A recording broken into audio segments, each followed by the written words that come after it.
दोस्तों स्वागत है आप सभी का ओनली आईएएस के प्रारंभ बैच में। आई होप आपने कल की क्लास बहुत अच्छे से रिवाइज की होगी। आपको सभी बेसिक कॉन्सेप्ट्स जैसे कि इकोसिस्टम क्या होता है, इकोलॉजी क्या होता है, ये सभी समझ में आए हों। साथ के साथ जो आपके बेसिक टर्मिनोलॉजी है उससे रिलेटेड आपने प्रीवियस ईयर क्वेश्चंस को भी पढ़ा हो। अब जब आप इतना कुछ पढ़ चुके होंगे तो ये लेक्चर आपके लिए और ज़्यादा आसान हो जाएगा, बिकॉज डेली जब आप अपने चीज़ों को रिवाइज करेंगे ना तो काफ़ी ईजी रहेगा आपको अगले लेक्चर के साथ इसे कनेक्ट करने में। अब एक बार मैं आपको तुरंत ही रिवाइज करवा देता हूँ कि लास्ट लेक्चर्स में हमने क्या कुछ पढ़ा है। हमने सबसे पहले जाना था कि इकोलॉजी क्या होती है, जहाँ पर अर्नस्ट हैकेल की एक डेफिनेशन थी जिसमें कहा था कि it is a scientific way of studying the inter relation between, जैसे आपके बायोटिक कंपोनेंट के बीच में जो है और बायोटिक और ए बायोटिक कंपोनेंट के बीच में जो आपका रिलेशन है उसकी स्टडी को हम क्या कह देते हैं, इकोलॉजी। ये 1859 के आसपास आपके जो अर्नस्ट हैकेल थे इन्होंने इस चीज़ को कॉइन किया था। इसके अलावा आपको ऑडम की मैंने एक डेफिनेशन बताई थी जिसमें उन्होंने कहा था कि इकोलॉजी बेसिकली जो आपका स्ट्रक्चर है और फंक्शन है नेचर का उसकी स्टडी है। मतलब फंक्शन के तौर पे हम देखें तो क्या कुछ परफॉर्म करता है आपका नेचर, जैसे आपके न्यूट्रिएंट्स या आप कह सकते हैं कि एयर के अंदर जो एलिमेंट्स मिलते हैं उनकी रिसाइकलिंग, वो भी एक तरह का फंक्शन है। आज हम ऑल्दो देखेंगे कि क्या फंक्शन परफॉर्म करता है आपका इकोलॉजी और इन्वायरमेंट, बट इन जनरल अगर हम बात करें जो हमारे को फूड मिलता है उसमें भी कहीं ना कहीं न्यूट्रिएंट्स जो होते हैं वो रिसाइकल होके मिलते हैं हमें। तो ये सभी काम क्या है, ये फंक्शंस है ना आपके नेचर के। इसके अलावा स्ट्रक्चर में आपके जैसे वेरियस स्फीयर्स के बारे में हम बात करते हैं, जैसे बायोस्फीयर के बारे में बात करते हैं, तो ये कहीं ना कहीं समीशन है आपका हाइड्रोस्फीयर का, एटमॉस्फेयर का और लिथोस्फीयर का। तो इनका किस तरह का स्ट्रक्चर है, क्या होता है वहाँ क्या नहीं, इन सभी की स्टडी को हम क्या कह देते हैं, इकोलॉजी। जब हम इकोलॉजी के बारे में समझते हैं ये चीज़, तो इट इज़ नॉट दैट कि Ernst Hückel was the first person जिसने इस बारे में कहीं ना कहीं दुनिया को बताया था। आपको याद रखना है कि इससे पहले हिप्पोक्रेट्स, आपके एरिस्टोटल और भी बहुत से ऐसे साइंटिस्ट रहे हैं या रिसर्चर्स रहे हैं जैसे रूमर्स, जिन्होंने पहले अपनी नेचर हिस्ट्री के बारे में जब लिखते थे, वो हैबिटेट ऑफ एनिमल्स के बारे में उन्होंने लिखा, तो वेरियस अपनी बुक्स में इन्होंने एज सच इन सभी के बारे में मेंशन किया है। बट जब हम बात करते हैं कि इकोलॉजी एज अ सब्जेक्ट, तो अराउंड 1859 के आसपास एक पर्सन थे हेलरे, जिन्होंने फर्स्ट टाइम टर्म कोट की थी इथोलॉजी। क्या नाम था इस चीज का, इथोलॉजी। What is ethology? ये एक कहीं ना कहीं स्टडी है ऑर्गेनिज्म और एनवायरनमेंट के आपस में रिलेशनशिप की। इसके अलावा रिटायर ने सबसे पहले इकोलॉजी जो वर्ड था दैट इज समवेयर कि आपका कुछ ना कुछ ऐसा था, OEKOLOIGIE। अब ये इकोलॉजी जो है इसमें इकोस का मतलब होता है होम और लॉजी का मतलब है स्टडी। तो study of home that is human being के घर की स्टडी। और पहली बार जो प्रॉपर डेफिनेशन दी थी वो तो मैं आपको बता चुका हूँ 1869 के आसपास अर्नस्ट हैकेल ने दी थी। अब यहां पर आपको इकोलॉजी के बारे में तो बहुत कुछ चीजें पता लगी। अब दो अप्रोचेस होते हैं इकोलॉजी को समझने की। एक होते हैं डीप अप्रोच, जहां पर आप चीज के साथ जुड़कर उसे समझने की कोशिश करते हैं, जैसे कि क्लाइमेट चेंज है। क्लाइमेट चेंज से क्या ह्यूमन के ऊपर इम्पैक्ट पड़ेगा, किस तरह से ये आपके एग्रीकल्चर सेक्टर पे इम्पैक्ट करेगा, इकोनॉमी पे करेगा, सोशियोलॉजी पे करेगा। इन सभी की जब आप स्टडी कर रहे हैं दैट इज डीप स्टडी। जब आप साइंटिफिक टर्म्स के अकॉर्डिंगली उसे स्टडी कर रहे हैं, उससे डिटैच होकर स्टडी कर रहे हैं, दैट इज साइंटिफिक इकोलॉजी। तो ये दो अप्रोच है इकोलॉजी की स्टडी की। ऑल्दो इकोलॉजी को हम दो तरह से और भी डिवाइड कर सकते हैं, डिवीजन कुछ इस तरह से रहती है। एक होता है इटियोलॉजी। इटियोलॉजी मींस कि इंडिविजुअल की स्टडी।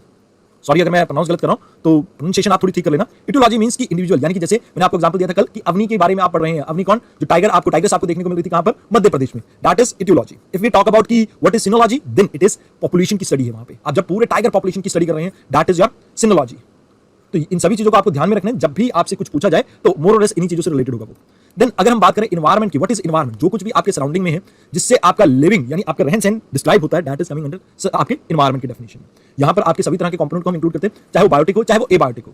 अब जो इन्वायरमेंट के वेरियस आपके कंपार्टमेंट्स हैं या कंपोनेंट्स हैं, ये आपस में इंटर रिलेटेड है। जैसे मैंने आपको कहा था कि एक ऑर्गेनिज्म है, वो मिनरल्स और रॉक से भी बहुत कुछ लेगा, साथ ही साथ वो एनर्जी जो है एनवायरमेंट में एग्जिस्ट कर रही है उससे भी बहुत कुछ लेगा, एटमॉस्फेयर से लेगा और वाटर से लेगा। तो कहीं ना कहीं आपस में जो इंटरचेंज इनकी बनी हुई है, दैट इज शोइंग कि इन्वायरमेंट कितना कॉम्प्लेक्स है। जितना हम इजीली इसे समझते हैं वो इतना ईजी नहीं है। जब हम बात करते हैं कि आप एक क्लासरूम में बैठे हुए हैं, you are sitting in a classroom, then you should realise कि आप वहां पर उस चेयर के साथ भी इंटरेक्ट कर रहे हो, आप एयर के साथ भी इंटरेक्ट कर रहे हो, आप अगर वहां पर कोई बैक्टीरिया है, माइक्रोब्स है, उनके साथ भी इंटरेक्ट कर रहे हो, और साथ ही साथ आप अपने क्लासमेट्स के साथ भी इंटरेक्ट कर रहे हो। तो ये सभी आपके इन्वायरमेंट के ही कंपोनेंट है। अगर बायोलॉजिकल सेंस में अगर हम बात करें तो ये जो आपका इन्वायरमेंट है, इसके 3 कंपार्टमेंट होते हैं। वन इज योर फिजिकल, जैसे कि आपकी बॉडी, या आप ये कह सकते हो कि लाइक आपकी सराउंडिंग में जो एयर वगैरह है वो सभी आपका फिजिकल कंपोनेंट में आ गया। Then biological component, biological component में जितने भी लिविंग बींग्स हैं या ह्यूमंस आपके आसपास देखने को मिल रहे हैं, लिविंग बींग्स या ह्यूमंस, वो सभी आ गए यहाँ पे।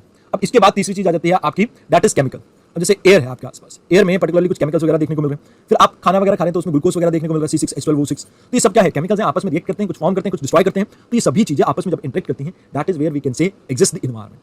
अब मैंने यहाँ पर आपको इकोलॉजिकल लेवल्स वगैरह के बारे में बताया था, लेवल ऑफ ऑर्गेनाइजेशन। तो एक बार इसे समझते हैं। मैंने आपको बताया था कि it starts with atom. Atom एक साथ आते हैं और यहाँ से बनते हैं आपके मॉलिक्यूल्स। मॉलिक्यूल्स एक साथ आते हैं तो यहाँ से बनते हैं प्रोटोप्लाज्म। प्रोटोप्लाज्म जब एक साथ आते हैं तो यहाँ से बनता है सेल। सेल जब एक साथ आते हैं तो वहाँ से बनता है आपका टिश्यू। टिश्यू एक साथ आते हैं तो इनसे बनता है आपका ऑर्गन, और बहुत सारे ऑर्गन एक साथ आते हैं तो यहाँ से बनता है ऑर्गन सिस्टम। अब ये सभी पार्ट जो है आपका, it is dealt in biology. जब आप साइंस एंड टेक करोगे तो वहाँ पर आप इसके बारे में पढ़ोगे। देन इसके आगे जो आता है दैट इज एनवायरमेंटल टर्म। यहाँ से स्टार्ट होता है सबसे पहले आपका इंडिविजुअल। अब इंडिविजुअल क्या है?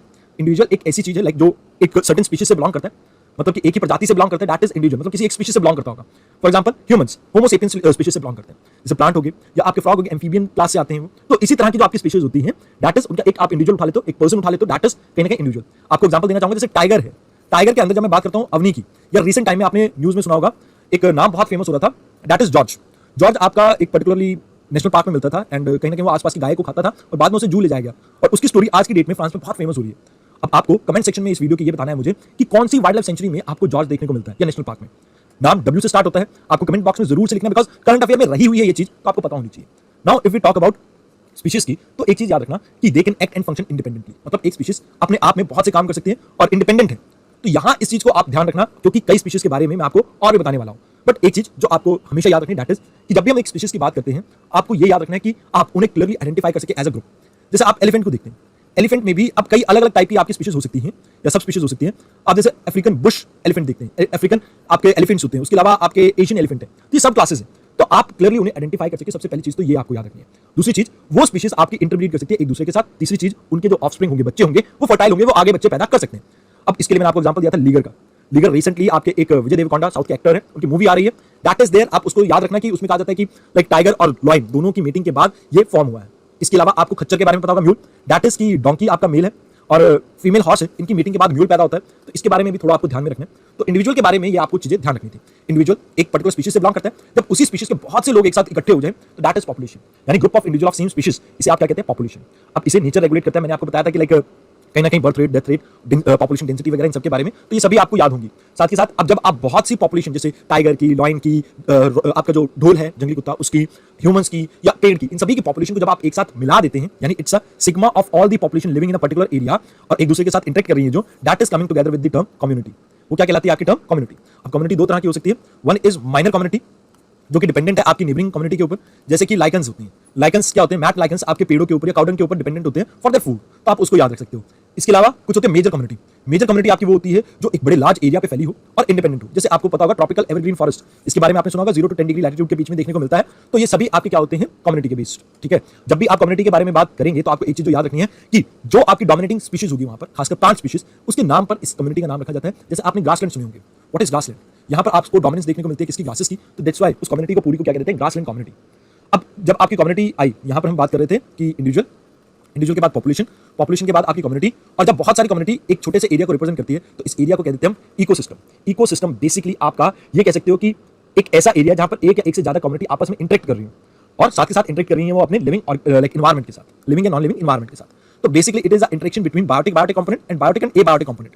अब यहां आपको जो चीज याद रखनी है दैट इज कि ये आपकी फंक्शनल यूनिट है, बिकॉज आपका इकोसिस्टम जो बात करते हैं हम, वो एक छोटी सी बूंद को भी रिप्रेजेंट कर सकता है, एक लेक को भी कर सकता है, पाउंड को भी कर सकता है, एक ओशन को भी कर सकता है। बट द थिंग इज, आपको जो याद रखनी है कि एज सच बायोस्फीयर एक बहुत बड़ी टर्म है जिसकी स्टडी करना हमारे लिए थोड़ी मुश्किल हो जाती है। तो हम यहाँ पर क्या करते हैं, सिंगल हैबिटेट को हम फ्रेगमेंट करते हैं, यानी कि एक इकोसिस्टम को फ्रेगमेंट करेंगे और वहां से इसको निकाल के लेके आएंगे। अब यहाँ पर आपको याद रखना है कि ये अलग अलग साइज के हो सकते हैं, can be as small as water droplet and can be as big as ocean. और ये कहीं ना कहीं आपके न्यूटन साइकिल के बायोटिक और एबायोटिक कंपोनेंट को आपस में लिंक करते हैं। अब अगर शायद मैंने आपको कल की क्लास में बताया हो या ना बताया हो, इकोसिस्टम आपके दो तरह के हो सकते हैं। वन इज योर नेचुरल और other is your man made. अब नेचुरल की बात करें तो नेचुरल दो टाइप के फर्दर हो सकते हैं। One is your like terrestrial और एक्वेटिक। इसके आगे मैंने आपको बताया हुआ है, आपको कमेंट बॉक्स में लिखना है। मैन मेड में आगे फर्दर डिवीजन नहीं है आपकी। तो यहां पर आप इन चीजों को याद रखना। एंड देन मैंने आपको इकोलॉजी, इकोसिस्टम और एनवायरमेंट और हैबिटेट के बीच में डिफरेंस बताया था। हैबिटेट किसी भी ऑर्गेनिज्म का क्या है, एड्रेस है। हैबिटेट में आपको याद रखना है कि कहां वो आपकी स्पीशीज रहती है, दैट इज हैबिटेट। फिर मैंने आपको बताया था निश के बारे में। निश इज क्या फंक्शन या क्या काम आपकी ये स्पीशीज परफॉर्म करती है, दैट इज देयर। आइए, अब ये तो कल की आपकी क्लास की रिवीजन होगी। इसके बाद मैंने आपको बायोम्स बताए थे अलग अलग टाइप के, जो कि हम कल की क्लास में कवर करेंगे। और साथ ही साथ मैंने आपको बायोस्फीयर के बारे में भी बता दिया था, दैट इज कि कहीं ना कहीं आपका हाइड्रोस्फीयर, लिथोस्फीयर और एटमॉस्फेयर जहां पर इंटरलिंक करते हैं आपस में, कहीं ना कहीं कन्वर्ज करते हैं, इस एरिया को क्या कहते हैं, बायोस्फीयर। अब ये आपका इंपॉर्टेंट चीज है, that you have to remember. अब इसके बाद हम बात करते हैं कि what are the function performed by your ecosystem. इसके बाद बायोम्स के बारे में भी हम बात कर लेंगे। First function is decomposition. What is decomposition?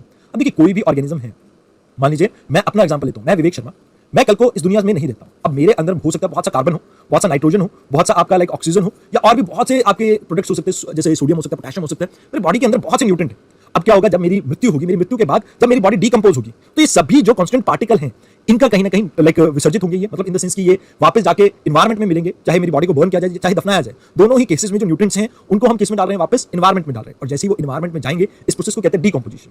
इसके लिए एक और एग्जांपल देना चाहूंगा। आप जैसे अभी हाल फिलहाल में कोई भी फ्रूट खा रहे हैं, जैसे मान लीजिए आप बनाना खा रहे हैं, केला खा रहे हैं। अभी केला खाते हुए आपको एक मतलब आपने छिलका उतारा होगा उसके ऊपर से। अब इस छिलके को आप डस्टबिन में या किसी सेल्फ के ऊपर रख देते हैं। अब वो वहां पर तकरीबन एक हफ्ते तक पड़ा हुआ है, 7 से 8 दिन के लिए पड़ा हुआ है। धीरे धीरे देखेंगे कि ये छिलका आपका काला हो चुका है। अब जब ये छिलका काला हो चुका है, तो इसका मतलब है कि इसके यहां पर क्या हो रहा है, डीकंपोजिशन हो रहा है। तो इसी प्रोसेस को हम सबसे पहले कवर करेंगे, दैट इज डीकंपोजिशन। अब पहला फंक्शन है डीकंपोजिशन। डीकंपोजिशन को आप एग्जांपल के तौर पे समझिए कि यहां पर कुछ कंज्यूमर है। अब ये कंज्यूमर्स कुछ चीजें खाते हैं। किसको खाते हैं? जैसे आपको पता होगा, कंज्यूमर में आपके जैसे कैट आ गया, डॉग आ गया, ह्यूमंस आ गए, टाइगर आ गए, सभी आ जाते हैं। प्रोड्यूसर की कैटेगरी में आपके कौन आते हैं? जनरली जो भी आपके ऐसे ऑर्गेनिजम्स होते हैं जो अपना खाना खुद बना सकते हैं, वो प्रोड्यूसर की कैटेगरी में आते हैं। अब देखिए, प्रोड्यूसर को कौन खाता है? कंज्यूमर। अब मान लीजिए ये प्रोड्यूसर है, ये मर जाता है। जैसे एक प्लांट है, ये डिके कर गया, मतलब डिके इन द सेंस कि ये किसी ने काट दिया और ये कट के जमीन पे पड़ा हुआ है, तो धीरे धीरे इसकी लकड़ डीकंपोज होने लगेगी। तो ये क्या है? एक डीकंपोजिंग एक्टिविटी है। तो इसके लिए कौन एक्ट करेगा? आपके डीकंपोजर। अब ये जो डीकंपोजर्स हैं, ये डेड ऑर्गेनिक मैटर से क्या कन्वर्ट करेंगे? आपके इनऑर्गेनिक जो आपके अंदर न्यूट्रिएंट्स वगैरह हैं, ऑर्गेनिक न्यूट्रिएंट्स हैं, सॉरी, इन ऑर्गेनिक न्यूट्रिएंट्स को इनऑर्गेनिक न्यूट्रिएंट्स में कन्वर्ट करेंगे। जैसे कि मान लीजिए अमीनो एसिड के बारे में आपने सुना होगा। हम सभी की बॉडी में अमीनो एसिड एग्जिस्ट करते हैं, जिनसे प्रोटीन बनते हैं, जिनसे डॉले शॉले बॉडी शॉडी बनती है। अभी जो अमीनो एसिड हैं, बेसिकली ये आपके नाइट्रोजन से बनते हैं। अब कल को मेरी बॉडी अगर डीकंपोज होगी, तो ये यहाँ पर ऑर्गेनिक जो आपके न्यूट्रिएंट हैं, इसको किस में कन्वर्ट कर देंगे? डीकंपोजर, इनऑर्गेनिक में। ठीक है जी। और यहाँ से ये जो डीकंपोजर्स है, ये प्रोवाइड क्या करेंगे? आपकी सॉइल के अंदर ये प्रोवाइड करेंगे ह्यूमस को, जिसके कारण आपके और ज्यादा प्लांट्स ग्रो करेंगे। तो बेसिकली जब भी आपके कंज्यूमर या आपका जो प्रोड्यूसर है ये मरेगा, तो ये किसको मतलब इसको डीकंपोज करते हैं? आपके decomposers.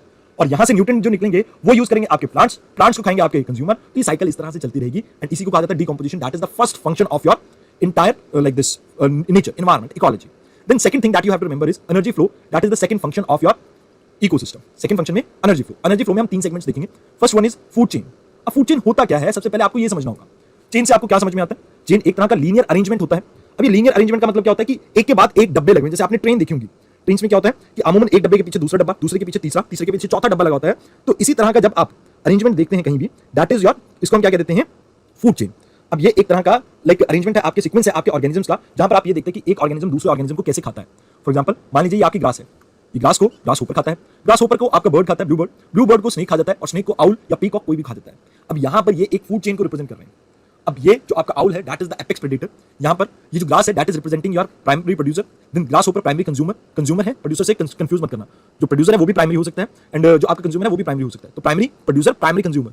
Then your secondary consumer जो कि आपके ग्रास होपर्स को खाएगा। देन टर्शियरी कंज्यूमर जो स्नेक को खाएगा, सॉरी जो बर्ड को खाएगा। एंड फोर्थ आपका एपेक्स प्रेडेटर, टॉप प्रेडेटर, जो आपके टेरेस्ट्रियल कंज्यूमर को खाएगा।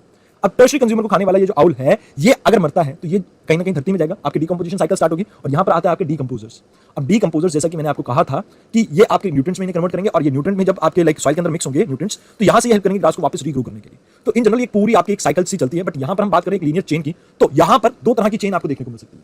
One will be your grazing food chain, one will be your grazing food chain. अब ग्रेजिंग फूड चेन क्या होता है? ग्रेजिंग फूड चेन हमेशा स्टार्ट होगी आपकी घास से या प्लांट से। और दूसरी होती है आपकी एक ऐसी फूड चेन जो डेड ऑर्गेनिक मैटर से स्टार्ट होगी, जहां पर आपके लाइक बैक्टीरिया हो सकते हैं, कुछ आपके लाइक फंगस हो सकते हैं, जो डेड एंड डिकेई मटेरियल को लाइक डीकंपोज करने में हेल्प करेंगे। चाहे ये 2 तरह के हो सकते हैं, जो एयर की मदद से करेंगे, दैट इज एनारोबिक, एक मिथिनेशन के प्रोसेस से भी करते हैं, दैट इज एनारोबिक रेस्पिरेशन। तो ये दोनों तरह से चाहे आपके ऑर्गेनिक मैटर को कन्वर्ट कर रहे हैं, both are coming under this. अब यहाँ पर मैंने आपको कल की क्लास में सेप्रोफाइट्स के बारे में बताया था, आपको मैंने डीकंपोजर्स के बारे में बताया था, डेट्रिटस के बारे में बताया था। आप उन सभी को इस डेट्रिटस फूड चेन का पार्ट मान सकते हैं। अब ये जो फूड चेन है एक आइसोलेटेड इवेंट है आपके एक बड़े फूड वेब का। फूड वेब एक कॉम्प्लेक्स स्ट्रक्चर है जिसके बारे में हम बात करेंगे। अब यहाँ पर ये दिखाते हैं कि किस तरह से प्लांट एनिमल्स आपके बायोटिक कंपोनेंट आपस में इंटरडिपेंडेंट है, और कैसे एक ट्रॉफिक लेवल से दूसरे ट्रॉफिक लेवल तक आपकी एनर्जी ट्रांसफर होती है। तो ये दोनों फूड चेन के बारे में मैंने आपको बता दिया। एक चीज याद रखना, ग्रेजिंग फूड चेन का मतलब क्या है, जहां पर शुरुआत कहां से होगी, ग्रास से होगी, और उसके बाद आपके हर्बीवोरस आएंगे। Whereas detritus food chain में आपको याद रखना कि डीकंपोजर से स्टार्ट होगी ये चेन, और आगे चलकर इसमें ग्रासेस वगैरह सब कुछ आ सकता है, that is separate thing. But जब भी आपकी फूड चेन डीकंपोजर से स्टार्ट हो, किसी भी बैक्टीरिया, फंगस या ऐसी चीज से जो डीकंपोजिशन में हेल्प करता है, तो वो सभी आपके किसके पार्ट होंगे, that will B part of detritus food chain. Now let us talk about food web. ये बहुत ज्यादा कॉम्प्लेक्स है एज कंपेयर टू आपके फूड चेन। क्यों? क्योंकि देखिए, इन्वायरमेंट को ना कॉम्प्लेक्सिटी पसंद है, नेचर को कॉम्प्लेक्स चीजें पसंद है। जैसे human brain, no one can replicate it easily because human brain बहुत कॉम्प्लेक्स है। अगर हम हमारी बॉडी की बात करें, that is also very complex, because अगर सिंपल होगी तो उसमें कमियां आ सकती हैं, कॉम्प्लेक्स होने के बाद यहां पर वो चीज स्टेबल हो जाती है। इन्वायरमेंट में कॉम्प्लेक्सिटी मीन स्टेबिलिटी। तो जब आपकी फूड चेन कॉम्प्लेक्स होगी तो इन्वायरमेंट में आप देखेंगे बायोडाइवर्सिटी रहेगी, इन्वायरमेंट आपका पोल्यूशन कम रहेगा, उसके अलावा इसमें एक स्टेबिलिटी मेंटेन रहेगी। अब ये आपका रियलिस्टिक मॉडल है जिससे आपको ये पता लगता है कि एनर्जी फ्लो एक्चुअल में कैसे हो रहा है किसी भी आपके इकोसिस्टम में। क्योंकि देखिए, ऐसा नहीं है कि एक शेर सामने खड़ा है और उसके आगे एक गाय खड़ी है, या आप ये कह लीजिए भैंस खड़ी है, क्योंकि गाय के नाम से कहियो कि धार्मिक भावनाओं को ठेस पहुंच सकती है, तो मैं ये कहूंगा कि भैंस खड़ी है। अभी तो भैंस खड़ी है, हो सकता है कि शेर इसको खा जाए क्योंकि उसे भूख लगी है। अब शेर ने ऐसा तो नहीं सोचा हुआ ना कि भाई मैं सिर्फ और सिर्फ क्या खाऊंगा, डियर खाऊंगा, या मैं सिर्फ रैबिट खाऊंगा, कुछ ऐसा नहीं है डिसाइडेड। बट जब भी उसे भूख लगेगी, अगर आप भी उसके सामने जाएंगे या मैं भी उसके सामने जाऊंगा, तो वो हमें भी खा लेगा। तो यहां पर जब हम फूड चेन की बात करते हैं तो वहां पर एक ही मेन्यू है। इसके लिए मैंने समझाने के लिए एक एग्जांपल दिया है। जैसे आप कहीं रह रहे हैं, अब लाइक हॉस्टल में रह रहे हैं या कहीं भी XYZ, या आप ओल्ड राजेंद्र नगर में रह रहे हैं। अब ऐसा हो कि मैं आपको सिर्फ एक ही खाना डे इन डे आउट दूं, मैं आपको सिर्फ एक दाल दूं, वो दाल सेम है हर रोज, आपको तीनों टाइम वो दाल मिल रही है, तो कहीं ना कहीं आप इस चीज से परेशान आ सकते हैं, आपको उस दाल से भी नफरत हो जाएगी। तो जब आपको एक ही चीज फीड करके आप ये चीज फील कर सकते हो, तो आप ये समझिए जानवरों के लिए भी ये चीज थोड़ी डिफिकल्ट रहेगी। तो इसी वजह से नेचर अपनी कॉम्प्लेक्सिटी को अरेंज करता है, जहां पर आप देखते हैं कि फूड वेब आते हैं। फूड वेब मतलब एक ऐसा जाल जहां पर कोई भी चीज कोई भी खा सकता है। जैसे आप यहां पर इस ग्लास को देखिए, इस ग्लास को हो सकता है ये ग्लास ऊपर खाए, ठीक है जी, अब हो सकता है एक माउस खाए या हो सकता है ये रैबिट खाए।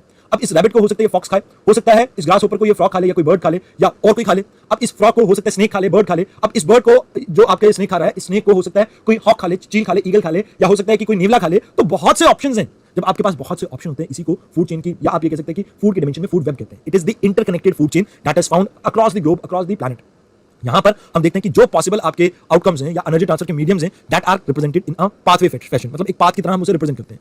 अब यहां पर फूड चेन आपका लाइक ऐसा हो सकता है कि एक चीज डिस्टर्ब हुई तो उससे एक पूरी प्रजाति आपकी कहीं ना कहीं लाइक डेंजर में आ सकती है। जैसे मैंने आपको कहा था कि फूड मिस्ट के बारे में बात की थी मैंने, वहां पर मैंने आपको एग्जांपल दिया था नेक्टर का। अगर नेक्टर दुनिया में खत्म हो जाए तो हनी बी की पॉपुलेशन खत्म है, और हनी बी अगर खत्म हो जाए तो अर्थ के ऊपर बायोडाइवर्सिटी खत्म है। इसका मैं आपको एग्जांपल दूंगा जब मैं आपको लाइक येलो स्टोन के बारे में एक स्टोरी सुनाऊंगा, बट अभी वो काम की चीज नहीं है। Late us talk about this particular thing. अब क्योंकि हनी सिर्फ आपकी जो हनी बी है एक ही चीज के ऊपर डिपेंडेंट है, दैट इज नेक्टर। अब नेक्टर अगर उसे नहीं मिला तो वो कहीं ना कहीं मर जाएगी। अब इसी चीज को कहीं ना कहीं इन्वायरमेंट अपना रीअरेंज करने की कोशिश करती है, और इसी को कह देते हैं हम फूड वेब, बिकॉज यहां पर मल्टीपल ऑप्शंस दिए जाते हैं फूड के लिए आपकी किसी भी स्पीशीज को। आई होप आपको ये टर्म क्रिस्टल क्लियर हुई हो। नाउ फूड वेब समझ में आ गया, तो अब हम इकोलॉजिकल पिरामिड्स के बारे में भी बात कर लेते हैं, because that is very important. अब इकोलॉजिकल पिरामिड्स को समझने से पहले आपको मैं कुछ चीज बताना चाहूंगा, energy flow through an ecosystem. अब यहां पर आपको समझना होगा कि there are various trophic level, जिसके बारे में हम बात करेंगे यहां पे। अब ये जो ट्रॉफिकल लेवल होते हैं, ट्रॉफिक मतलब न्यूट्रिशन, या आप ये कह सकते हैं नरिशमेंट, ये नरिशमेंट को रिप्रेजेंट कर रहे हैं कि कौन कितना नरिश हो रहा है किस आपके लेवल से। इसके अलावा ये रिप्रेजेंट करते हैं आपके एनर्जी फ्लो किस तरह से होगा एक इकोसिस्टम के अंदर, मतलब कहां से आपकी एनर्जी किस पार्ट में फ्लो करके जाएगी, that is given in this part. इसके अलावा ये आपको ये बता देते हैं कि फूड चेन में कोई ऑर्गेनिज्म कहां पर प्लेस्ड है, इसके बारे में भी आपको ज्ञान देंगे। साथ ही साथ एनर्जी फ्लो आपको याद रखना कि हमेशा यूनिडायरेक्शनल रहेगा। बाकी जो आपके न्यूट्रिएंट फ्लो वगैरह है that can be in like both the directions, upward और डाउनवर्ड दोनों साइड में वो देखा जा सकता है। और हमेशा एक चीज जो आपको याद रखनी है, क्योंकि एनर्जी फ्लो के बारे में हम बात करेंगे यहाँ पे, एनर्जी फ्लो में आप याद रखना कि एनर्जी एक ट्रॉफिक लेवल से दूसरे ट्रॉफिक लेवल में जब जाती है तो वहां पर आपकी एनर्जी कम होती जाती है। यहां पर मैं आपको एक चीज के बारे में थोड़ा सा बता रहा हूं, that is Lindeman 10% rule. 10% rule ये कहता है कि एक लेवल से दूसरे लेवल पे एनर्जी जब जाती है तो सिर्फ मात्र 10% ही एनर्जी ट्रांसफर होती है। इसकी फुल फ्लेज डेफिनेशन और डिस्कशन हम करेंगे जब हम इन पिरामिड्स के बारे में जानेंगे। तो अभी के लिए बस इतना जानना कि क्योंकि लिंडमैन ने ये कहा कि एक ट्रॉफिक लेवल से दूसरे ट्रॉफिक लेवल पे जाने के लिए एनर्जी लगती है और वो एनर्जी थोड़ी कम होती जाती है आगे चलते चलते, तो इस वजह से आप देखेंगे कि मैक्सिमम 4 से 5 ही आपको ट्रॉफिक लेवल देखने को मिलेंगे नेचर में, इससे ज्यादा नहीं, because that is not sustainable. क्योंकि जो आपकी स्पीशीज है वो कहीं ना कहीं इतनी ज्यादा एग्जिस्ट नहीं कर पाएंगी, क्योंकि एनर्जी रिक्वायरमेंट उनकी फुलफिल नहीं हो पाएगी, और जिसकी वजह से वो मरती जाएंगी। अब यहाँ कुछ चीजें आपको बतानी थी, दैट इज आपके यहाँ पर सबसे पहले आते हैं primary producer, then primary consumer, then your secondary consumer, इसके ऊपर आते हैं आपके टर्शरी कंज्यूमर, और यहाँ पर आपके टॉप प्रेडेटर्स वगैरह आ सकते हैं। अब यहाँ आपको एग्जांपल के तौर पे मैं बताना चाहूंगा, जितने भी ऑटोट्रॉप्स होंगे वो यहाँ पर आएंगे, जितने भी हर्बीवोरस होंगे वो यहाँ पर आएंगे। यहाँ पर ओमनीवोरस या कार्निवोरस दोनों आ सकते हैं, और सेम कार्निवोरस जितने आप ऊपर चलते जाएंगे उतने ही कार्निवोरस आपको ऑर्गेनिजम्स देखने को मिलेंगे। जैसे टाइगर इज ए कार्निवोर, जो आपके लाइक जो फ्लैश वगैरह खाता है, दैट इज देयर। तो आपको ये याद रखना कि ये जो आपके लेवल्स हैं इन्हीं के बारे में अब हम डिस्कशन करेंगे, और इन्हीं को कह देते हैं हम वेरियस पिरामिड्स। अब पिरामिड्स में आपको ये समझना है कि ट्रॉफिक लेवल का डायग्रामेटिकली रिप्रेजेंटेशन है, और ये 3 टाइप का हो सकता है। One is pyramid of number, दूसरा है पिरामिड ऑफ बायोमास, और तीसरा है आपका पिरामिड ऑफ एनर्जी। इन तीनों के बारे में हम एक एक करके समझेंगे। सबसे पहले समझते हैं पिरामिड ऑफ नंबर। जैसे आपको यहाँ से बेस इंक्रीज, मतलब बेस नैरो है और ये आगे इंक्रीज होता हुआ दिख रहा है, दैट इज ये आपका क्या है, इन्वर्टेड। अब इसके अलावा जब आप देखते हैं कि नीचे बेस में पॉपुलेशन ज्यादा है किसी की और ऊपर जाते जाते कम हो रही है, तो इसे हम कह देते हैं इन्वर्टेड। इनके रीजंस भी जानेंगे। और एक होता है स्प्लेंडर शेप। अब ये स्प्लेंडर शेप क्या होता है कि यहाँ पर जैसे आपको एक पॉपुलेशन देखने को मिल रही है, यहाँ पर भी एक है, मतलब बीच में हर्बीवोरस की पॉपुलेशन ज्यादा थी और ऊपर और नीचे आपकी पॉपुलेशन कम है, तो इस तरह के आपके शेप को कह देते हैं स्पिंडल शेप। अब सबसे पहले बात करते हैं हम अपवर्ड की। अपवर्ड जनरली आपने हर जगह देखे होंगे, लाइक आपने देखा होगा धरती के ऊपर बहुत से प्लांट्स हैं। अब इन प्लांट्स को खाने के लिए जो ग्रास ऊपर देखने को मिलते हैं वो रिलेटिवली कम है। अगर ग्रास ऊपर की पॉपुलेशन इंक्रीज होगी तो कहीं ना कहीं आपके प्लांट की पॉपुलेशन कम हो जाएगी ना, और क्योंकि प्लांट की पॉपुलेशन कम होगी तो आपके ग्रास ऊपर भूखे मरेंगे तो वो ऑटोमेटिकली मर के उनकी पॉपुलेशन कम हो जाएगी। तो कहीं ना कहीं इन्वायरमेंट में बैलेंस मेंटेन करने के लिए आप देखते हैं कि प्राइमरी प्रोड्यूसर की पॉपुलेशन ज्यादा है, हर्बीवोरस की कम है। इसके ऊपर जो कार्निवोरस आते हैं आपके, उनकी पॉपुलेशन और कम होती जाती है। और जैसे आपको पता होगा कि टॉप प्रेडेटर्स में जैसे टाइगर आते हैं तो टाइगर्स की पॉपुलेशन रिलेटिवली और कम हो जाती है। तो ये जब आपकी पॉपुलेशन किसी पॉपुलेशन का साइज जो है पीढ़ी दर पीढ़ी या आप कह सकते हो एक ट्रॉफिक लेवल से दूसरे ट्रॉफिक लेवल पे कम होता जाता है, तो इसी को कहते हैं हम अपवर्ड पिरामिड। मतलब यहां पर आपको ये पता लग रहा है कि कितने आपके इंडिविजुअल है एक ट्रॉफिक लेवल पे। जैसे नंबर ऑफ प्लांट्स को अगर हम काउंट करें तो वो यहां पर आ जाएगा आपका इस एरिया में। देन नंबर ऑफ डियर्स की पॉपुलेशन काउंट करेंगे तो इस लेवल पे आ जाएगा। आगे फर्दर आप जिस भी को डालना चाहें वो सब आपकी पॉपुलेशन का नंबर, इंडिविजुअल का नंबर वहां पर शो कर सकते हैं। अब ये तो बात हुई अपवर्ड की। अब इन्वर्टेड में क्या है, मान लीजिए एक पेड़ है, इस पेड़ के ऊपर बहुत सी चिड़ियों ने अपना घोंसला बना रखा है। अब 10-20 जितनी भी हैं, अब ऐसे ही इन चिड़ियों के ऊपर हो सकता है किसी के ऊपर कोई इंसेक्ट रहता हो, पैरासाइट रहता हो। तो ये जो पैरासाइट्स हैं ये मल्टीपल नंबर्स में हो सकते हैं। अब इन पैरासाइट्स के ऊपर भी एक हाइपर पैरासाइट नाम की चीज होती है जो पैरासाइट के ऊपर पैरासाइट एक्टिविटी को परफॉर्म करते हैं। तो ये जो हाइपर पैरासाइट्स हैं ये आपके पैरासाइट से भी बड़े हो सकते हैं, ज्यादा हो सकते हैं। जैसे आपको एग्जांपल देना चाहूंगा, कई बार आप देखते हैं कि जैसे मच्छर है, मच्छर ऑल दो पैरासाइट की कैटेगरी में तो नहीं आता, बट चलो ये एक ठीक एग्जांपल नहीं है, इस एग्जांपल को छोड़ते हैं। पैरासाइट्स के लिए मैं आपको एग्जांपल और हाइपर पैरासाइट्स के लिए कल की क्लास में देता हूं। अभी मेरे दिमाग में कुछ नहीं आ रहा है फिलहाल के लिए, बट गूगल कर लेना, अदरवाइज मैं नेक्स्ट क्लास में आपको इसके बारे में डेफिनेटली बता दूंगा। अब जब हम पैरासाइट और हाइपर पैरासाइट्स की बात करते हैं तो इनका नंबर इंक्रीज हो गया। प्लांट एक था, इसके ऊपर पक्षी 10 रहते थे। हर पक्षी के ऊपर अगर मान लीजिए 2 पैरासाइट थे तो आपके 20 पैरासाइट्स हो गए। हर पैरासाइट के ऊपर 2 हाइपर पैरासाइट थे तो ये 40 आपके हाइपर पैरासाइट हो गए। तो यहाँ पर जब आप इसको रिप्रेजेंट करेंगे तो ये कुछ इस तरह से इन्वर्टेड शेप में होगा। तो ये जो आपका पिरामिड है ये इन्वर्टेड पिरामिड हो गया। इसके अलावा स्पिंडल शेप भी होते हैं, जहां पर आप ये देखते हैं कि एक पेड़ है, इस पेड़ के ऊपर कुछ आपके हर्बीवोरस बर्ड्स रहते हैं जो दाने वगैरह चुगते हैं। अब कई बार इन्हें हॉक, बाज, चील ये खा लेते हैं, तो यहाँ पर वो बाज की संख्या इन बर्ड्स के मुकाबले, हर्बीवोरस के मुकाबले कम है, वेराज पेड़ की संख्या आपके हर्बीवोरस के मुकाबले कम है। तो इस तरह की शेप को, जहां पर आपको कुछ बेल शेप्ड स्ट्रक्चर कुछ इस तरह का दिख रहा है, इसको कह देते हैं आप क्या, दैट इज स्पिंडल शेप्ड आपका pyramid. Now let us talk about biomass के पिरामिड के बारे में। सबसे पहले आपको समझना होगा बायोमास क्या होता है। देखिए, जब भी हम किसी का वजन करते हैं, जैसे मैं आपको बताना चाहूंगा कि जैसे मेरा वजन है 72 किलो। अब मेरी बॉडी ऑलमोस्ट 70% वाटर से बनी हुई है। अब मैं अगर मेरी बॉडी में से यहाँ पर कैलकुलेशन के मुताबिक इसे 70 ले लेते हैं, मेरा वजन 70 केजी मेरा मास है और 70 केजी क्या है, मेरी बॉडी में पानी है। अब इस 70% पानी को जब मेरी बॉडी से निकाल देंगे तो रफली अराउंड 21 आंसर बचता है। रफली अराउंड 21 नहीं, sorry, like 70% of this 70 is your 49। 49 को अगर 70 से माइनस करेंगे तो यहाँ पर आपका जो आंसर बचेगा दैट इज यस 21। अब ये 21 जो है दैट इज बायोमास। बायोमास किसी भी लिविंग ऑर्गेनिज्म में कितना मास है after removing their water content. मतलब जब आप वाटर कंटेंट को किसी ऑर्गेनिज्म से निकाल दोगे उसके बाद जो बचा है दैट इज योर बायोमास। अब बायोमास जब हम देखते हैं तो it can be, it is always said to be dry biomass count. Instead आप वहां पर वाटर कंटेंट को देख रहे हैं, उस वाटर कंटेंट को आपको निकाल के बस ड्राई कंटेंट देखना है। अब जब हम बायोमास की बात करते हैं तो यहाँ पर भी आपके 2 तरह के पिरामिड्स बनते हैं, one is upward and other is your inverted. अब इसके लिए मैं आपको एग्जांपल देना चाहूंगा। जैसे आपने कई बार सुना होगा कि लाइक ग्रासलैंड्स के बारे में। तो ग्रासलैंड में क्या होता है, अमूमन आपको नीचे ग्रासेस देखने को मिलती हैं। इन ग्रासेस के ऊपर आपको लाइक ग्रास होपर्स देखने को मिलते हैं जो रिलेटिवली इनसे कम नंबर में होते हैं। इन ग्रास होपर्स के ऊपर आपको लाइक कुछ फ्रॉग देखने को मिल सकते हैं, फ्रॉग। अब फ्रॉग के ऊपर इन फ्रॉग को खाने के लिए स्नेक देखने को मिल सकते हैं, और इन स्नेक को खाने के लिए आपको ईगल या हॉक या पीकॉक कुछ भी देखने को मिल सकता है। अब इनकी पॉपुलेशन या मास अगर हम बात करें, जैसे ग्रासेस का मास है, सॉरी, तो ग्रासेस का मास आपका ज्यादा है एज कंपेयर टू आपके ग्रास होपर का। क्यों? मान लीजिए ग्रास 1 ग्राम की है बट ग्रासेस का नंबर ज्यादा है, तो इस वजह से ग्रासेस की जो लाइक यहाँ पर ये कह सकते हैं बायोमास है that will be huge. But यहाँ इसे कैलकुलेट करते हुए इसकी एज को भी हम कैलकुलेट करते हैं, क्योंकि अगर किसी की एज कम हुई, क्योंकि ग्रासेस की एज क्योंकि ज्यादा है तो इससे ज्यादा इंपैक्ट नहीं पड़ेगा आपको टेरेस्ट्रियल इकोसिस्टम में। बट जब हम एक्वेटिक की बात करेंगे वहां पर क्योंकि एज आपकी फाइटोप्लैंक्टन्स की कम होती है, इसकी वजह से इन्वर्टेड स्ट्रक्चर देखने को मिलेगा। बट यहाँ आप याद रखना कि एज को भी हम कंसीडर करते हैं। अब जब आप ग्रास होपर की बात करते हैं, ऑल्दो इसका मास ज्यादा है बट क्योंकि इसका नंबर कम है तो जिसकी वजह से यहाँ पर इसके साइज में क्या देखने को मिलेगा, कमी देखने को मिल जाएगी। अब क्योंकि फ्रॉग का नंबर फर्दर इससे भी कम है, चाहे वो आपका ज्यादा क्वांटिटी में देखने को मिल रहा है, तो इस वजह से यहाँ पर आप देखेंगे कि इसके नंबर में भी कुछ चेंजेस वगैरह आ सकते हैं। तो लाइक बायोमास आप यहाँ पर देख रहे हैं, जैसे यहाँ पर 100 ग्राम लिखा मैंने, यहाँ पर 50 ग्राम लिखा, यहाँ 40, ऐसे डिक्रीज होता जाएगा। ऑल्दो ये ग्राम्स वगैरह मैं हाइपोथेटिकली बता रहा हूँ, ऐसा आपका वैसे नहीं है, लाइक ओरिजिनल में ऐसा नहीं होता, क्योंकि it can B tons and tons. अब जब हम बात करते हैं एक्वेटिक इकोसिस्टम की, तो यहाँ पर आपको याद रखना है कि एक्वेटिक इकोसिस्टम में सबसे पहले आते हैं फाइटोप्लैंक्टन्स। फाइटोप्लैंक्टन्स जो काम आपकी ग्रासेस या आप ये कह सकते हैं प्लांट्स करते हैं टेरेस्ट्रियल पार्ट में, वो फाइटोप्लैंक्टन्स करते हैं आपके एक्वेटिक पार्ट में। अब यहाँ जब फाइटोप्लैंक्टन्स की बात करते हैं, क्योंकि इनकी शेल्फ लाइफ कम है, 1 या 2 दिन की होती है या मैक्सिमम 1 हफ्ते की, तो जिसकी वजह से इनका ओवरऑल नंबर क्या है, मेंटेन रहता है। जिसकी वजह से आप ये कह सकते हैं कि मान लीजिए आज 10,000 इनकी पॉपुलेशन थी, तो ओवरऑल पीरियड ऑफ टाइम में 10,000 ही मेंटेन रहेगी, बिकॉज इनकी शेल्फ लाइफ कम है, तो ये नंबर इंक्रीज नहीं हो पाता। और इसी वजह से क्योंकि ये नंबर इंक्रीज नहीं हो पाता तो ये एक लिमिटेड ही अमाउंट में ग्रो कर पाते हैं इन टर्म ऑफ बायोमास। अब इसके बाद नेक्स्ट आ जाता है आपका जू प्लैंक्टन्स, जिनकी लाइक मासेस इनसे ज्यादा, बिकॉज ये मरते हैं क्योंकि ये खाते हैं इन्हें। जब जू प्लैंक्टन्स फाइटोप्लैंक्टन्स को खाते हैं तो इससे क्या होगा, वो और ज्यादा रीजनरेट हो रहे हैं आपके फाइटोप्लैंक्टन्स रीजनरेट हो रहे हैं, तो ये जू प्लैंक्टन्स को और फूड मिल रहा है, तो इनकी पॉपुलेशन ठीक ठाक रहेगी, इनकी पॉपुलेशन ठीक ठाक रहेगी। तो इसकी वजह से आप देखेंगे कि इनका नंबर जो बायोमास का नंबर है दैट विल बी ह्यूज। अब इन फिशेस, जू प्लैंक्टन्स के ऊपर फिशेस डिपेंडेंट है। अब ये फिशेस इनको खाएंगी और फिशेस का मास इनसे ज्यादा होता है, तो दैट्स व्हाई फिशेस फर्दर आपसे इनसे हैवी होगी। अब सबसे ऊपर आ जाती है आपकी वेल, तो वेल इन सबसे बहुत ज्यादा हैवी होती है, तो 90 हाथियों का दम होता है उसमें, बाहर होता है। तो कहीं ना कहीं आप ये कह सकते हो कि ये सभी आपके इन्वर्टेड पिरामिड में आ गए, क्योंकि सबसे नीचे फाइटोप्लैंक्टन्स जिसका नंबर कम है बिकॉज ऑफ देयर एज, फिर जू प्लैंक्टन्स, फिर फिश और फिर वेल्स। तो नंबर बायोमास का आपका इंक्रीज होता गया।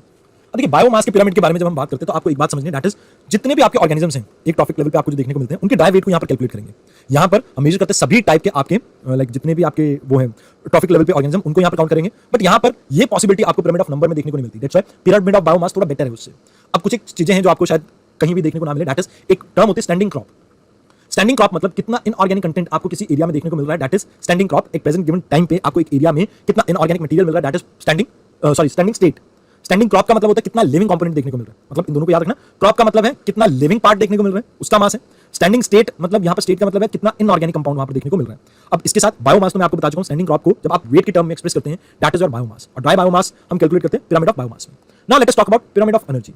अब पिरामिड ऑफ एनर्जी लिंडेमैन रूल को फॉलो करते हैं। अब लिंडेमैन ये कहता है कि भैया आपका एक लेवल से दूसरे लेवल पे जब भी एनर्जी ट्रांसफर होगी दैट विल बी 10%, जिसकी वजह से ये हमेशा अपवर्ड रहेंगे। दूसरी चीज ये लिंडेमैन ने 10% रूल क्यों दिया, बिकॉज ये कहते हैं कि 90% जो एनर्जी है वो जो मेटाबॉलिक एक्टिविटीज होती हैं आपके शरीर की उसमें यूज हो जाती हैं, रिप्रोडक्टिव एक्टिविटीज में यूज हो जाती हैं, या आपके शरीर में कोई चोट लगी है उसको रिपेयर करने में यूज हो जाती हैं, या आपकी बॉडी की मेंटेनेंस कह सकते हो आप उसमें यूज हो जाती है। तो 90% एनर्जी आप इस चीज में यूटिलाइज कर लेते हैं and only 10% energy will be transfer to your next level. Although ये सेक्रोसेंट नहीं है, कुछ एक लेवल में ये 45% तक भी जाता है और कुछ एक लेवल में ये अप्रॉक्सिमेटली 3% तक भी रह जाता है। तो डिपेंडिंग अपॉन कौन से इकोसिस्टम में परफॉर्म कर रहे हैं दैट कैन वेरी, बट क्योंकि हमें एक टर्म बताई गई है लिंडेमैन द्वारा तो फॉर यूपीएससी पर्पस आपको याद रखना कि इट कैन ऑलवेज बी 10%। अब इसके साथ प्रॉब्लम ये है कि इसने सेप्रोफाइट को जगह नहीं दी, जिसकी वजह से यहां पर आपको देखने को मिलता है कि सेप्रोफाइट्स के लिए हम यहां पर कोई अलग से लाइक चेन डेवलप नहीं कर पाए या ट्रॉफिक लेवल डेवलप नहीं कर पाए। इसके अलावा सेम स्पीशीज अगर मान लीजिए जैसे टाइगर की बात करें, आप इसे कई बार टर्शियरी प्रोड्यूसर की कैटेगरी में भी देख पाएंगे और कई बार हो सकता है टॉप प्रेडेटर की कैटेगरी में भी देख पाएंगे। अब इस चीज को समझाने के लिए मैं आपको एक एग्जांपल देता हूं। जैसे मान लीजिए ये आपकी ग्रास है, अब इस ग्रास को खाएगा ग्रास होपर को खाएगा फ्रॉग, इस फ्रॉग को खाएगा स्नेक, और इस स्नेक को खा सकता है जैसे ईगल, ठीक है जी, या हॉक, किसी का भी नाम लिखना चाहे। तो लेवल क्या है 1 2 3 4 5। बट ऐसा भी तो हो सकता है इस फ्रॉग को डायरेक्टली ये ईगल खा जाए, इसे स्नेक नहीं मिला कहीं तो ये फ्रॉग को डायरेक्टली खा जाए। तो अब ये ईगल 2 ट्रॉफिक लेवल पे आ सकता है, स्नेक को भी रिप्लेस कर सकता है और यहाँ पर टॉप प्रेडेटर की कैटेगरी में भी आ सकता है। और दोनों केसेस में टॉप प्रेडेटर ही रहेगा, बट इस चीज को कहीं ना कहीं आपके ये जो पिरामिड्स हैं ये रिप्रेजेंट नहीं कर पा रहे हैं। साथ के साथ ये फूड चेन को तो रिप्रेजेंट अच्छे से कर रहे हैं, बट क्योंकि फूड वेब में आपकी कॉम्प्लेक्सिटी ज्यादा है तो फूड चेन को रिप्रेजेंट करना इजी रहा इनके लिए, बट फूड वेब को रिप्रेजेंट करना थोड़ा मुश्किल हो गया। तो इस वजह से आपको याद रखना है इनमें आपको फूड वेब की रिप्रेजेंटेशन देखने को नहीं मिलेगी। अब यहाँ आपके मेटाबॉलिक एक्टिविटीज के कारण जो भी हम लॉसेस वगैरह देख रहे थे इसके कारण अमूमन जो आपको ये पिरामिड्स देखने को मिलते हैं हमेशा अपवर्ड मिलते हैं। जैसे मान लीजिए यहाँ पर आपको एक ग्रास देखने को मिली, ग्रास के पास एनर्जी है मान लीजिए 1000 जॉल्स की। अब ये इसको खा रहा है ग्रास ऊपर के पास एनर्जी गई 100 जॉल्स के आसपास। अब इस ग्रास ऊपर को आगे खा रहा है आपका लाइक फ्रॉग, तो इस फ्रॉग के पास जो एनर्जी गई दैट विल बी 10 जॉल। इस फ्रॉग को खा रहा है स्नेक, तो यहाँ से एनर्जी जो स्नेक के पास गई दैट विल बी 1 जॉल, और इस स्नेक को खा रहा है एक आउल, तो यहाँ से एनर्जी जो उसके पास गई दैट विल बी 0.1 जॉल। और यही एक कारण है क्योंकि एनर्जी आपकी कम रह जाती है ऊपर जाते जाते, जिसकी वजह से अमूमन आपको 5 लेवल से ज्यादा ट्रॉफिक लेवल देखने को नहीं मिलेंगे। अब ये तो आपके ट्रॉफिक लेवल्स के बारे में बात होगी। अब ऐसा है कि इसी टॉपिक को फर्दर हम कंटिन्यू करते हैं। एक चीज है जो आपको ट्रॉफिक लेवल में समझनी है, दैट इज पोल्यूटेंट कैसे आपके मूव करते हैं एक ट्रॉफिक लेवल से दूसरे ट्रॉफिक लेवल पे। तो पोल्यूटेंट कोई ऐसी चीज होती है जो नॉन बायोडिग्रेडेबल हो, पहली चीज। दूसरी चीज जो अनडिजायरेबल हो आपके किसी भी इकोसिस्टम में। फॉर इंस्टांस आप किसी भी चीज को देखते हैं, जैसे आप पार्टिकुलेट मैटर 2.5 को देखते हैं, तो ये आप डिजायर नहीं करते हैं, अगर ये इन्वायरमेंट में होगी तो इससे आपकी हेल्थ के ऊपर नेगेटिव कॉन्सिक्वेंसेस देखने को मिलेंगे। तो ऐसी सभी चीजों को आप क्या करेंगे पोल्यूटेंट। अब ये तो इसकी क्वांटिटी के हिसाब से आपने बताया ना, अब कई बार क्वालिटी के हिसाब से भी हो सकता है, सॉरी ये तो क्वालिटी के हिसाब से बताया ना, अब कई बार क्वांटिटी के हिसाब से भी हो सकता है। फॉर इंस्टांस आप देखिए कार्बन डाइऑक्साइड वैसे तो आपकी ग्रीन हाउस गैस है और हमें इससे कोई प्रॉब्लम नहीं है, बट अगर ज्यादा मात्रा में कार्बन डाइऑक्साइड मिलने लग जाए तो एक प्रॉब्लम हो सकती है। तो उस केस में ये एक पोल्यूटेंट के तौर पर हम कैटेगराइज करते हैं। अब ये जो नॉन बायोडिग्रेडेबल पोल्यूटेंट होते हैं इसका मतलब ये है कि इनका जो मेटाबॉलिक जो लिविंग ऑर्गेनिजम्स हैं आपको देखने को मिलते हैं वो इन्हें डिकम्पोज नहीं कर सकते अपनी मेटाबॉलिक एक्टिविटीज के थ्रू। फॉर एग्जांपल आपने देखा होगा एक बनाना का छिलका है, केले का छिलका, इस केले के छिलके को इजीली आपके माइक्रो ऑर्गेनिजम्स डिकम्पोज कर देते हैं, बट वेयर सेम एक जगह आपको प्लास्टिक पड़ा हुआ दिखता है तो सालों साल डिकम्पोज नहीं होता। तो यहां पर आपको याद रखना है कि जो भी आपके पोल्यूटेंट्स वगैरह होते हैं they are not metabolically decomposed by the living organism, they can not do it. अब यहां पर एक पोल्यूटेंट की 2 तरह की मूवमेंट होती है, एक है बायो अक्यूमुलेशन, एक है बायो मैग्निफिकेशन। अब इन्हें एक एक करके समझते हैं। देखिए अक्यूमुलेशन का मतलब क्या होता है, अक्यूमुलेट हम कहते हैं ना कि किसी ने वेल्थ अक्यूमुलेट कर लिया, मतलब इकट्ठा करना, एकत्रित करना। तो जैसे मान लीजिए ये धीरू भाई अंबानी है, धीरू भाई अंबानी ने बहुत सा पैसा इकट्ठा किया, वही अपने बच्चों को दिया ना, तो ये जो धीरू भाई अंबानी ने अपने लाइफ टाइम में पैसा इकट्ठा किया वो आपका बायो अक्यूमुलेशन को रिप्रेजेंट करता है। दैट मींस कि एक आपके ट्रॉफिक लेवल पे कितने पोल्यूटेंट एंटर कर रहे हैं फूड चेन में और वो इंक्रीजिंगली उस ट्रॉफिक लेवल पे अपनी कंसंट्रेशन को इंक्रीज कर रहे हैं। मतलब कहीं ना कहीं यहां पर ये रिप्रेजेंट कर रहे हैं कि जैसे ये फाइटोप्लैंक्टन्स आपको देखने को मिल रहा है, यहां पर कितने बायो केमिकल्स आए, केमिकल्स ऐसे आए जो डिसॉल्व थे पानी में और इन फाइटोप्लैंक्टन्स ने उन्हें अब्सॉर्ब कर लिया over period of their life span. कितने इन्होंने इस तरह के केमिकल को अब्सॉर्ब करके अपने पास रखा, दैट इज बायो अक्यूमुलेशन। अभी कुछ चीजों के ऊपर डिपेंड करेगा, उनके बारे में भी बात करेंगे, बट एक चीज याद रखना, जब भी आपको बायो अक्यूमुलेशन का ध्यान आए तो ये समझ लेना कि कितना पैसा आप अपनी एक लाइफ स्पैन में इंक्रीज कर रहे हैं, बढ़ा रहे हैं, दैट इज बायो अक्यूमुलेशन। यहां पर अक्यूमुलेशन केमिकल की बात हो रही है, बट जब आप एक पुश से यानी धीरू भाई अंबानी ने जब अपने बच्चों को वो पैसा दिया उसका क्या इंपैक्ट देखने को मिल रहा है, दैट इज बायो मैग्निफिकेशन। मतलब एक जनरेशन से दूसरी जनरेशन यानी कि एक ट्रॉफिक लेवल से दूसरे ट्रॉफिक लेवल पे जब भी आपका कोई केमिकल जाएगा दैट इज बायो मैग्निफिकेशन।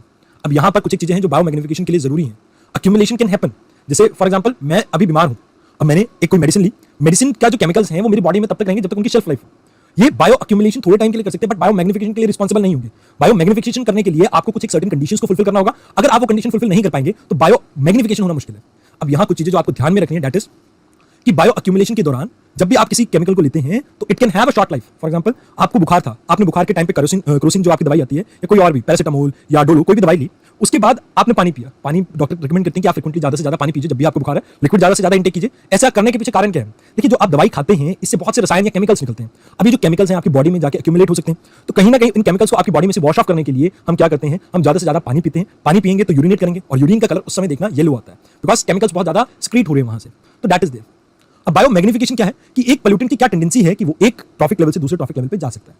अब इसके लिए आपको 4 कंडीशंस को फुलफिल करना होगा। फर्स्ट, जो आपका पोल्यूटेंट होगा that should be long lived. For example, उदाहरण के तौर पे आपने डाइक्लोफिनेक के बारे में सुना होगा। ये जो डाइक्लोफिनेक है अमूमन भैंसों को दी जाती है, वैसे तो इंसानों को भी दी जाती है, बट भैंसों को जब ये डाइक्लोफिनेक दी जाती है तो ये कहीं ना कहीं एक प्रॉब्लम क्रिएट करता है आपके वल्चर्स के लिए। बट जब हमें दी जाती है तो ये ऐसी प्रॉब्लम नहीं क्रिएट करता। क्यों? क्योंकि देखिए, जो हमारी लाइफ है, life expectancy that is litre, और इतने टाइम में आपका डाइक्लोफिनेक क्या हो जाता है, टूट जाता है, डिसइंटीग्रेट हो जाता है अपने कांस्टेंट पार्टिकल में, और हमारी बॉडी से एक्सपेल हो जाता है। तो इसकी एक्यूमुलेशन कुछ टाइम के बाद 10-12 साल 15 साल बाद खत्म हो जाती है। बट क्योंकि बफेलो की लाइफ स्पैन जो है वो कम है, और एंड ऑफ द लाइफ में उन्हें इस चीजों के टीके लगते हैं, जब उनकी पेन को कम किया जाता है, तो डाइक्लोफिनेक को जब बफेलोज या आपके वेटनरी डॉक्टर्स किसी और जानवर में यूज करते हैं तो उनकी डेथ के बाद वो उनकी बॉडी में रहती है, वहां पर बायो अक्यूमुलेशन देखने को मिलती है, क्योंकि अपने लाइफ स्पैन में ऐसे बहुत से टीके उन्होंने लिए होंगे। अब जब वो बफेलो मरती है तो उसे खुली एक फील्ड में छोड़ दिया जाता है, और उस फील्ड में गिद्ध, बाज और ये सभी जो आपके वल्चर्स हैं आकर इसको भैंस को खाने लगते हैं। अब जब ये इस भैंस को खाएंगे तो यहाँ से एक ट्रॉफिक लेवल से आपके जो केमिकल है वो दूसरे ट्रॉफिक लेवल में चला जाएगा। इसे कहते हैं बायो मैग्निफिकेशन। बट ये तभी पॉसिबल है अगर आपका केमिकल क्या हो, लॉन्ग लिव्ड। अगर शॉर्ट लिव होगा तो बायो मैग्निफिकेशन नहीं देखने को मिलेगी। दूसरी चीज, जो आपका पार्टिकल है दैट शुड बी मोबाइल। ऐसा नहीं है कि जैसे मान लीजिए एक एनिमल है, लाइक हम इसे ले लेते हैं, ये एक फिश है। डायग्राम थोड़ा वाहियात सा ही है, बट चलो फिर भी मान लीजिए कि ये फिश है।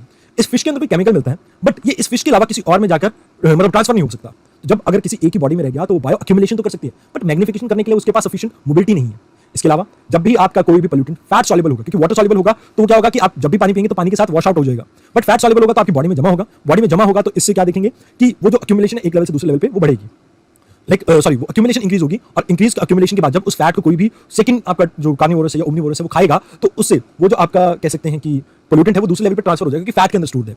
तो इसी वजह से बायो मैग्निफिकेशन देखने को मिलेगी। चौथी चीज, it should be biologically active. For example, मैंने कोई चीज खाई, अगर वो बायोलॉजिकली एक्टिव नहीं है, मान लीजिए मेरी बॉडी के ऊपर उसको कोई इंपैक्ट ही नहीं है, ना पॉजिटिव ना नेगेटिव, इट डजंट मैटर।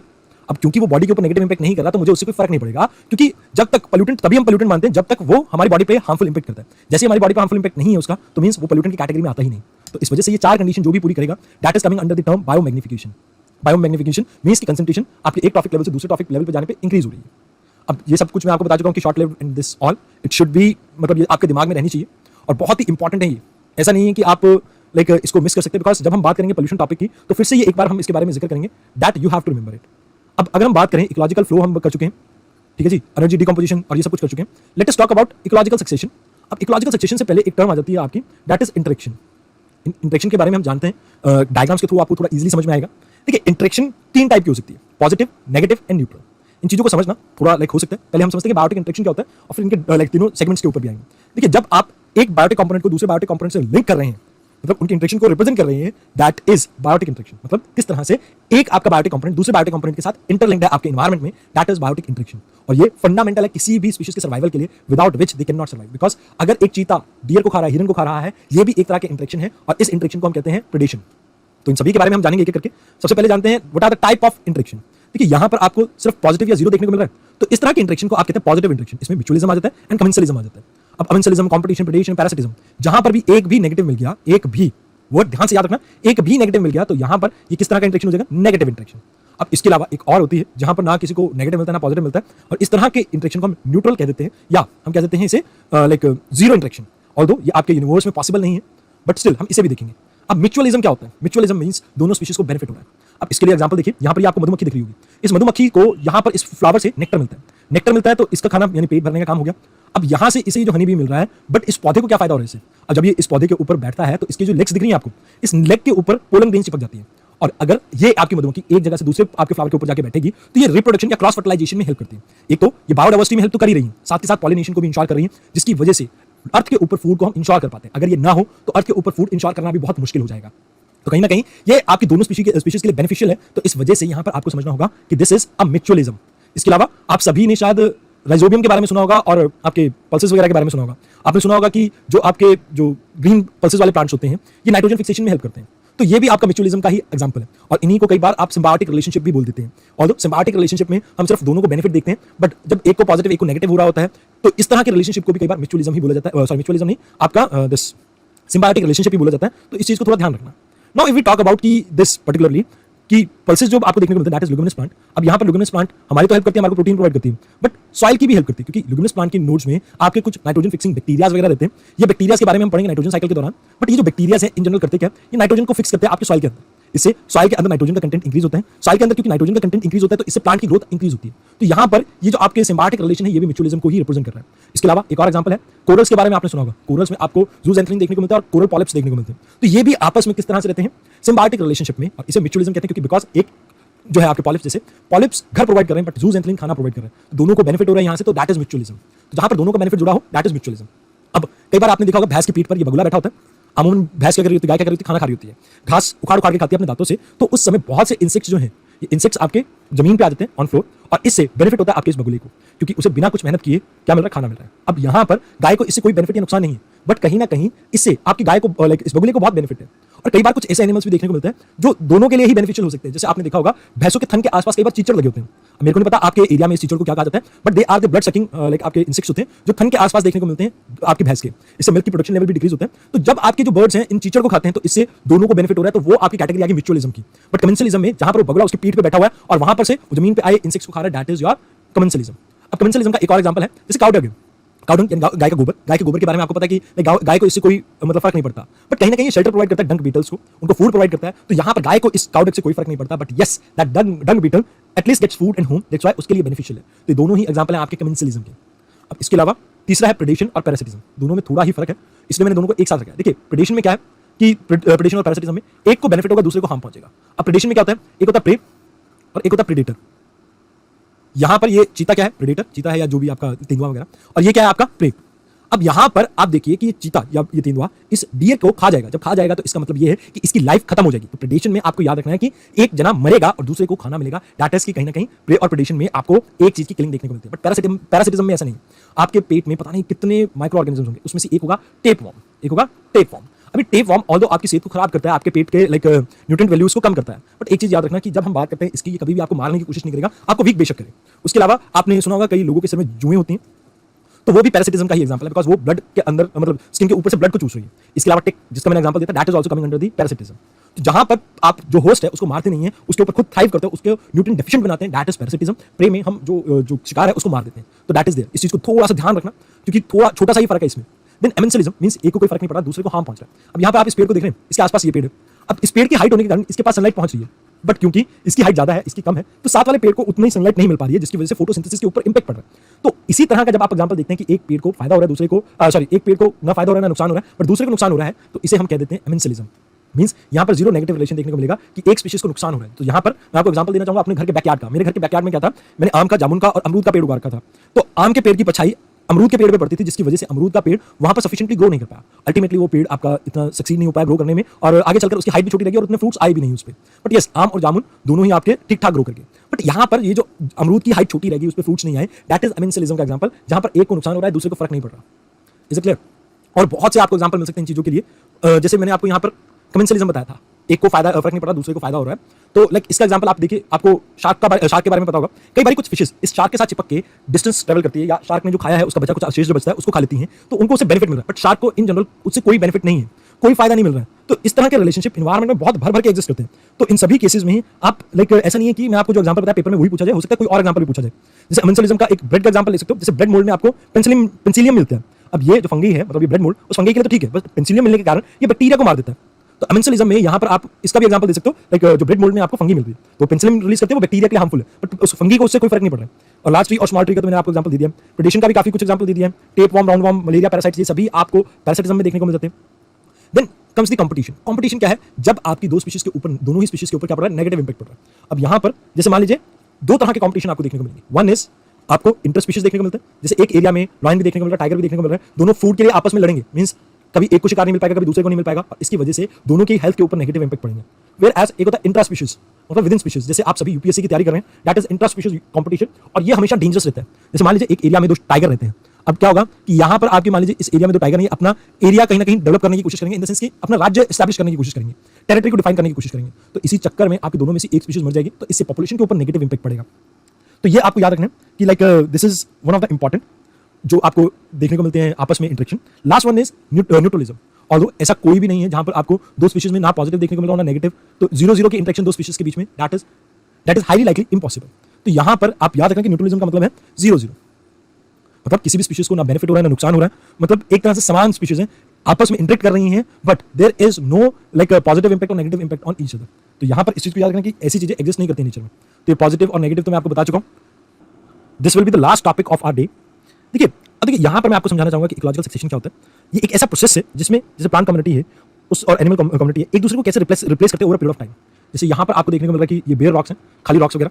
अब इन रॉक्स के ऊपर थोड़े टाइम बाद यहाँ पर लाइकेंस आने लगेंगे, लाइकेंस के बाद स्मॉल ग्रासेस वगैरह आने लगेंगे। तो लाइकेंस को रिप्लेस किसने किया? ग्रासेस ने। ग्रासेस को पेरिनियल ट्रीज या आपके ग्रासेस ने, इसके बाद श्रब्स वगैरह आ गए, फिर उसके बाद ट्रीज वगैरह आ गए। तो ये कहीं ना कहीं रिप्लेसमेंट रेट को शो करता है कि कैसे एक स्पीशीज दूसरी स्पीशीज को रिप्लेस करती है, और हमेशा ये डायरेक्शनल चेंज है वेजिटेशन का अल्टीमेट एंड की तरफ। और यहाँ दो चीजें याद रखना, सक्सेशन बेसिकली दो तरीके से हो सकता है, एक है नेचुरल और एक है मैन मेड। इन दोनों के बारे में हम बात करेंगे, बट सक्सेशन होने के पीछे रीजन क्या है? जैसे आपने पढ़ा होगा ज्योग्राफी में कि ग्लेशियर साइकिल्स वगैरह हमें देखने को मिले 4-5। अब ये जो ग्लेशियर साइकिल है, तो यहाँ पर क्या पूरी अर्थ के ऊपर ठंड जम गई है, यानी बर्फ जम गई है, कोल्ड है इतना कि कोई भी प्लांट स्पीशीज वगैरह सर्वाइव नहीं कर पाएंगी। अब क्या होगा, यहाँ पर आपकी सारी स्पीशीज मर गई। उसके बाद फिर से जब ग्लेशियर साइकिल आपकी स्टार्ट होगी, जहाँ पर आइस मेल्ट करने लगेगी, तो उस समय क्या होगा कि जब लैंड आपका एक्सपोज होगा एयर के साथ, और वहाँ पर आपको देखने को मिलेगा कि हल्की हल्की नई नई स्पीशीज ग्रो करेंगी, और जैसे ये स्पीशीज ग्रो करेंगी तो कहीं ना कहीं आपकी इकोलॉजिकल सक्सेशन स्टार्ट हो जाती है। तो ये एक तरह से ये बताती है कि किस तरह से आपका नेचर इवॉल्व करता है ओवर पीरियड ऑफ टाइम। अब यहां पर आपको समझना होगा कि सक्सेशन की जरूरत पड़ी ही क्यों, क्योंकि there can be a large scale of change और डिस्ट्रक्शन। अब ये नेचुरल भी हो सकता है, जैसे मैंने ग्लेशियर साइकिल का बताया। उसके अलावा आपको एक और एग्जांपल देता हूं, डेक्कन प्लेट्यू के बारे में आप जानते होंगे। डेक्कन प्लेट्यू एरिया में जब वो like Indian plate reunion island के ऊपर थी, तो क्या हुआ कि वोल्केनिक इरप्शन हुई। वोल्केनिक इरप्शन हुई तो इस एरिया में वोल्केनिक एक्टिविटी के कारण सारी वेजिटेशन खत्म हो गई, और बाद में यहाँ पर शुरुआत से आपकी वेजिटेशन बनी। उसके अलावा अगर नेचुरल सक्सेशन की ही बात करें तो आप हिमालय का एग्जांपल ले सकते हो। हिमालय कहां से फॉर्म हुआ? बेसिकली तेथिस सी के जो सेडिमेंट्स वगैरह थे उसके लाइक अपलिफ्टिंग से आपके हिमालय की फॉर्मेशन हुआ। तो इन जनरल यहाँ पर ये सभी चीजें आपके लाइक नेचुरल डिजास्टर्स के बाद सक्सेशन की स्टोरी को रिप्रेजेंट कर रहे हैं। बट कुछ एक डिजास्टर ऐसे भी होते हैं जहां पर आप सक्सेशन देख रहे हैं from because of human activities. अब इसके लिए मैं आपको एग्जांपल देता हूं, जैसे आपने देखा चमोली में कुछ एक्सीडेंट्स वगैरह हुए, चमोली में आपको लैंडस्लाइड्स वगैरह देखने को मिले, तो वो ह्यूमन डेवलपमेंट के कारण हुआ। अब वहां पर प्रोजेक्ट्स वगैरह जो स्टार्ट किए थे जिसकी वजह से लैंडस्लाइड हुआ, अब वहां पर जो सक्सेशन देखने को मिलेगा that will B because of human made disaster.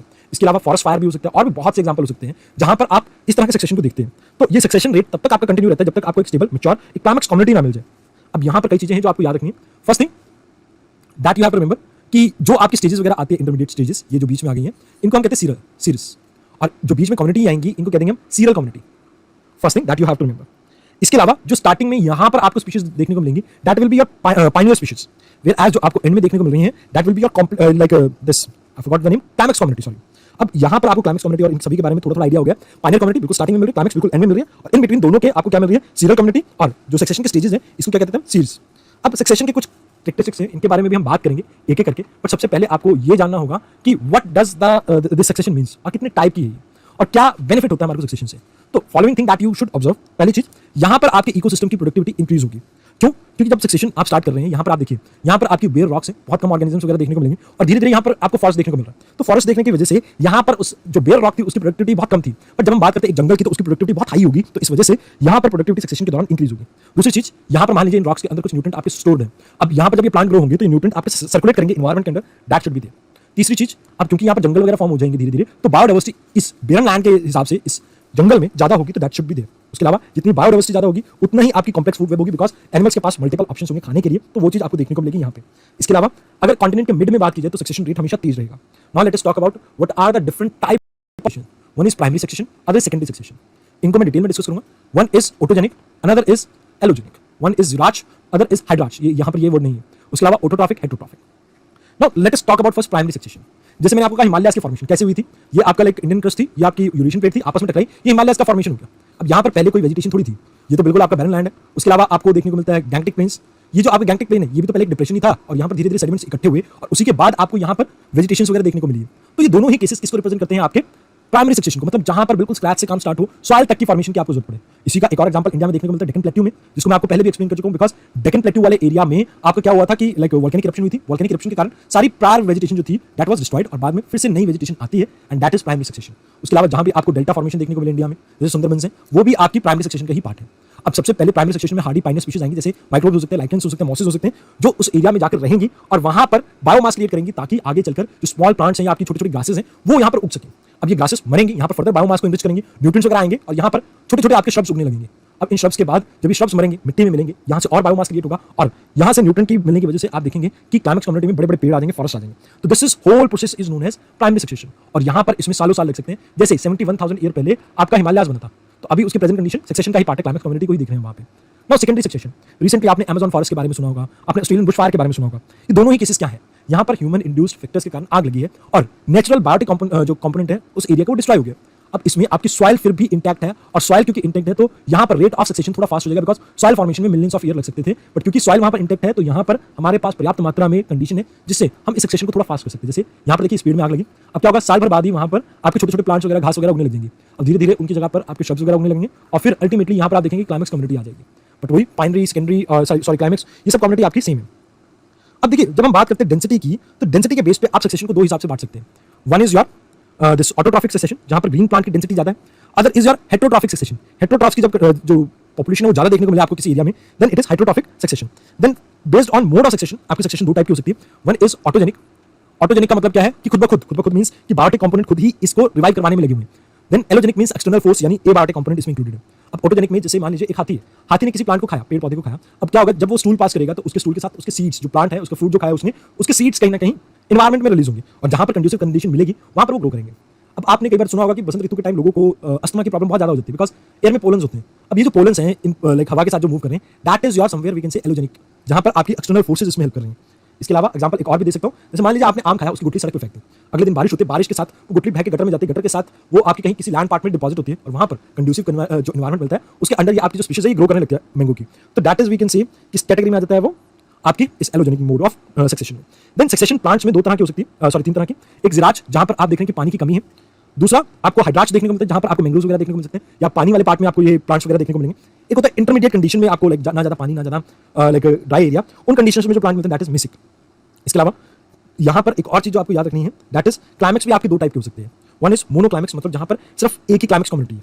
दूसरा है पॉलीक्लाइमेक्स, जो कि जनरली आपको 10 आउट ऑफ 10 केसेस में देखने को मिलता है। दैट इज कि मोर देन वन जो आपकी क्लाइमेक्स कम्युनिटी है, दैट इज पॉलीक्लाइमेक्स। तो इसके बाद कल के लेक्चर में हम बात करेंगे हेमोस्टेसिस के बारे में। देखिए ऑलमोस्ट आपके फंक्शंस का एक पार्ट तो एंड हो चुका है, मैं आपको फिर भी दिखा देता हूं। यहाँ पे हमने यहाँ तक तो अभी तक कर लिया है। कल की क्लास में हम होमोस्टेसिस और न्यूट्रन के बारे में पढ़ेंगे एंड देन बायोम्स के बारे में हम स्टार्ट करेंगे। तो आज की क्लास में इतना ही, धन्यवाद।